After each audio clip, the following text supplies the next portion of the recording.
생명의 실상이라는 그 책의 요지가 무엇인가? 제가 그 책을 많이 읽어보지는 않았지만은 아마 그 요지는 나는 부처님의 자손이다 라는 그러한 확신만 있다면은 어떤 말기암과 같은 도저히 불치의 비용을 비롯한 가난의 문제, 외로움의 문제, 모든 문제가 거의 단숨에 해결될 수 있다라고 하는 것. 아마 그것이 생명의 실상이라고 하는 책의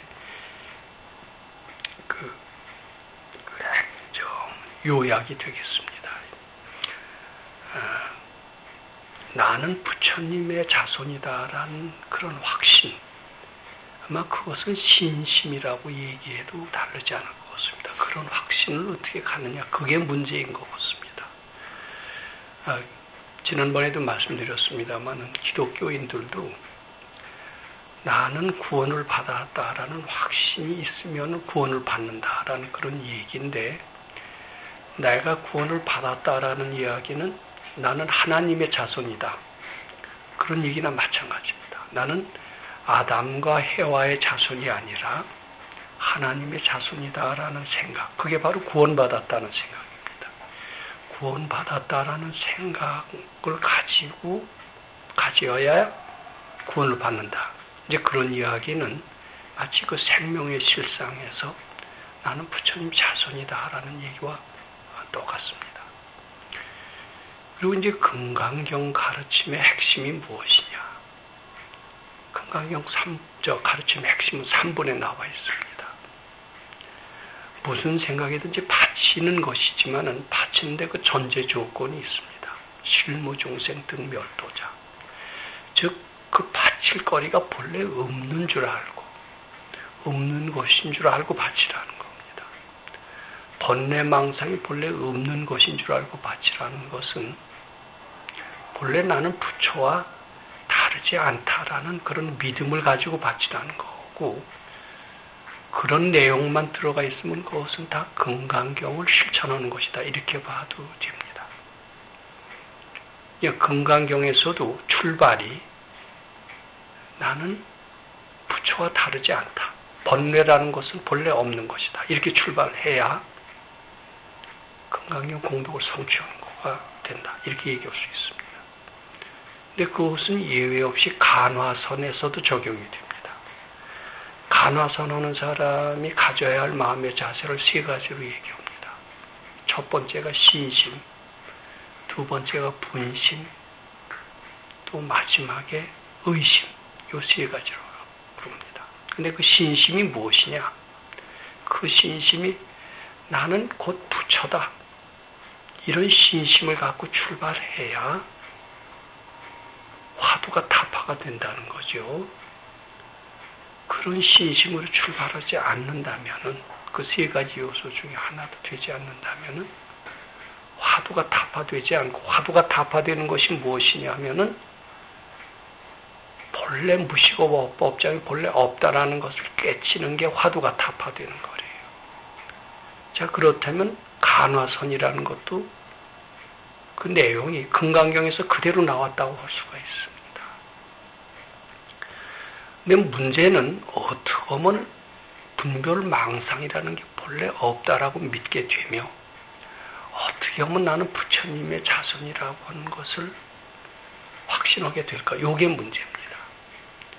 이제 그러려면은요, 우리가 꼭 필요한 것이 우리가 공부를 해서요, 좋은 일이 자꾸 일어나면은 공부 덕에 좋은 일이 일어난다라고 하면서 부처님 신심이 점점 더 커질 겁니다. 근데 공부를 하다 보면은 꼭 좋은 일만 일어나지 않는 것을 우리는 종종 발견합니다. 역경이 계속해서 생기는 수가 많다는 것을 종종 체험합니다. 그러면 좋은 일 일어났을 때는 부처님께 믿음을 내고 역경이 있을 땐 되게 돌아서는 수가 많아요. 근데 좋은 일이 있을 때는 신심 내다가 역경이 있을 때 돌아선다면은 나는 부처님의 자손이라는 그런 생각을 할 수가 없습니다. 그런 믿음을 자기가 가질래야 가질 수가 없어요. 좋은 일 있을 때만 부처님 좋아하고 나쁜 일 있을 때 부처님 싫어한다면은 나는 부처님 시봉하는 사람이다. 나는 부처님 자손이다. 이런 확신, 그러한 말을 스스로 고지 들을 수가 없습니다. 그러면 역경 때도 감사히 바칠 수 있고 역경 때도 신심이 흔들리지 않는 연습을 해야만이 나는 부처님 시봉하는 사람이다라는 그런 확신이 들게 될 것이고, 또 마찬가지로 번뇌라는 게 본래 없다라는 생각을 하게 될 것이고, 역경에서 굴복한다면 번뇌가 있다가 됩니다. 역경에 감사하고 바친다는 그 뜻은 번뇌가 본래 없다라는 그런 것을 또 전제한 깨달음이 있어야 그렇게 가능한 겁니다. 우리 소사에 있을 때요, 선생님이 칭찬해주고 이러시면은 신심이 많이 납니다. 아무데나 칭찬하지 않습니다. 공부 잘하고 깨친 게 많을 때 칭찬해 주십니다. 그럴 때는 신심이 꽤 나는 것 같습니다. 환희심도 납니다. 근데 반대로요, 선생님 되게 꾸중하시거나 또는 심지어 보따리 싸고 가라 하면서 내쫓는 수가 종종 있습니다.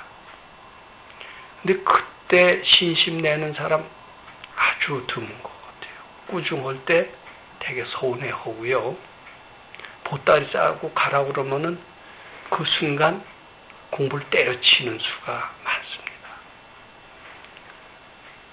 그런데 나는 부처님 시봉하는 사람이다라는 말을 고지 들으려면, 나는 부처님 자손이다라는 말을 확신하려면은 꾸중할 때도 흔들리지 말고 부처님 자손이다라는 생각을 가져야 됩니다. 또 보따리 싸고 나가라고 그랬을 때도 공부를 때려쳐야 될 게 아니라 난 부처님 시봉하는 사람이다라고 그렇게 해야 됩니다. 그런 어떻게 보면 그것도 일종의 역경인데, 역경을 감사히 알고 바칠 때래야만이 나는 부처님 자손이다라는 말을 고지 들을 수가 있고, 그걸 고지 들을 수 있을 때래야만이 말기암을 비롯한 각종 재난에서 기적적으로 비가역적인 일을 할 수 있게 된다. 이렇게 봅니다. 저희 소사에서는 참 공부해서 잘 되는 일도 많았습니다만은 역경이 굉장히 많았던 것 같습니다. 그때도 뭐라고 그러셨냐면 바칠 게 많아서 좋다고 그러고 바치라고 그러셨어요. 그런데 그 역경에서 퇴타심 내기가 굉장히 쉽습니다. 특히 선생님한테 꾸중 맞았을 때 퇴타심 내기 쉽고요. 또 선생님이 나가라고 그랬을 때는 더더욱 퇴타심 내기 쉽고요. 그것보다도 더 어려운 게 있어요. 선생님이 이상한 행동을 하는 거예요. 저 도인 맞나?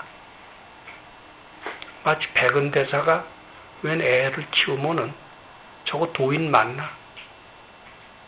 이렇게 하면서 퇴타심 내게 되듯이 우리 소사에서도 백선생님께서 우리가 알 수 없는 그런 행위를 할 때가 종종 있을 때 많은 사람들은 다 견디다가 거기 앉아서 주저앉고 퇴타심 냅니다.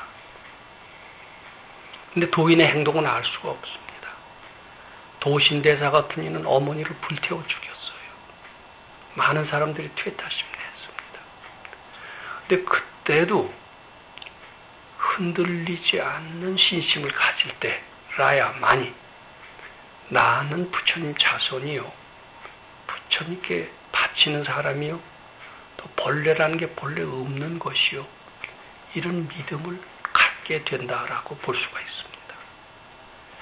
어떻게 보면 그만큼 신심을 키운다는 것은 쉬운 일이 아닌데, 신심을 키우는 길은 역경에서 감사하는 겁니다. 도인이 이상한 행동을 하더라도 불경불포 불회하는 겁니다. 무료급식도 무주상으로 해야 됩니다.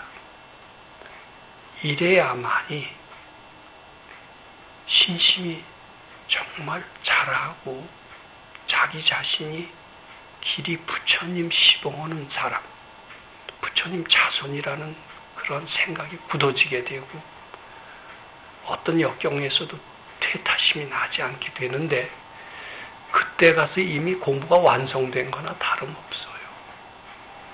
간화선하는 분들도 공부하다가 나오는 역경에서 좌절하는 것을 가장 경계하더라고요. 그때 흔들리지 않기 위해서 선지식이 꼭 필요하다. 그런 얘기도 또 강조하고 있습니다. 근데 만약 그때 부동의 신심만 얻어진다면은 우리는 말기암을 비롯한 각종 환난에서 모든 기적을 창조할 수 있고 이미 기독교인들이 말하는 것처럼 구원을 이미 다 받은 거나 마찬가지다. 그렇게 봐도 틀림없는 것 같습니다. 그런 신뢰는 너무나 많고 근데 그런 것을 한다는 것이 쉬운 일이 아닙니다. 그게 바로 그런 거 하는 사람이야말로 금강경 하는 사람이다라고 얘기할 수 있습니다. 복 짓고 복 받는 아함경, 방등경 하는 사람은 너무나 많지만 본래 죄라는 것이 본래 없고 부처님 자손이라는 것을 믿어서 구원받고 그런 기적을 창조하는 이러한 행위, 이게 바로 금강경 하는 건데 이 금강경 아무나 못합니다. 또 금강경 하는 사람이래야 금생에 밝아지고 행복을 아마 창조할 수 있을 것 같습니다. 그래서 우리 금강경의 뜻이 이렇다는 것을 알고 이왕이면 당장 금생에 기적을 창조하고 행복을 창조하는 길을 가야 되지 않겠느냐 그렇게 생각을 해요.